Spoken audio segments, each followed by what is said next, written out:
So, bibigyan ko kayo ng quick tour dito sa camping site namin. Nandito pala kami ngayon sa Camp Awol, sa mga nagtatanong sa story ko, sa Real Quezon. So, ito yung, namin, yung tent namin. Dito yung parents ko. Family yung kasama ko, guys. And dito naman yung sa akin. Sofa bed siya. Ayun yung tent namin. Tapos, ito naman yung mini kitchen. Mini kitchen. Tapos, may dalawa pang tent sa labas. Ayan. Tapos, meron kaming mga, of course, camping chair. Tapos pwede ka dyan mag-swimming. Very nature lang siya. Super, super ganda dito sa Camp Awol, guys. Kasi ito yung mini kitchen namin na sinet up namin. May dome kami dyan. As dito yung mga essentials namin sa pangluto, ganyan. Tapos marami pang nagka-camping doon. Tapos ang maganda dito sa Camp Awol, guys, may walkie-talkie kayo. So, pag may kailangan kayo or may gusto kayong ipabili, magsasalita lang kayo. So, hindi siya nakakapagod. And may CR din dito, guys. Ayan, may CR dun sa taas. Medyo malayo lang, pero workout na rin siya. Let's see. Ito ang ulam natin for today. Ano to ate? Sinigang? Sinigang, no? Ibaon din kami guys sa mga alak. Tapos, Starbucks.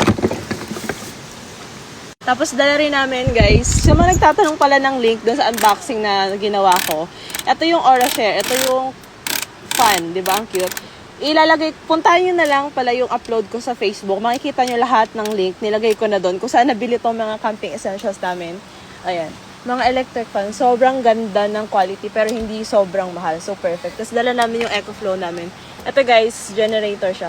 Generator ba tawag dito? Pero ayan, meron kang electricity.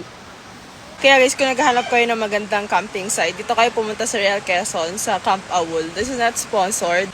So, ilang minutes lang from Manila. Mga 5 or 4 hours. Sobrang ganda talaga. Kasi nature vibes talaga yung atake niya.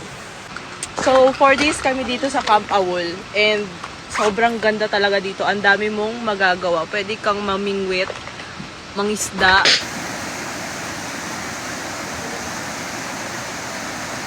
So, dahil merienda time na, kuha tayo ng Coco Crunch. May Coco Crunch tayo dito. Tapos, meron pa tayo ditong fresh milk. May red cups pa tayo. Dito na lang natin ilalagay yung Coco Crunch.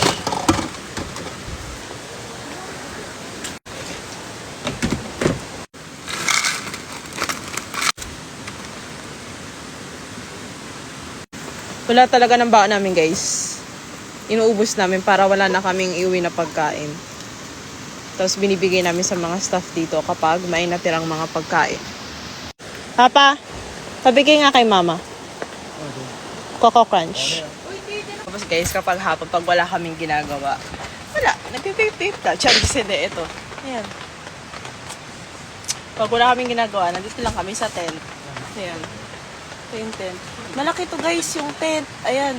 Sobrang laki. Tapos ito yung sofa bed ko. Ito, nagiging sofa siya, di ba? Ang cute. Parang bahay-bahayan lang yung atake mo.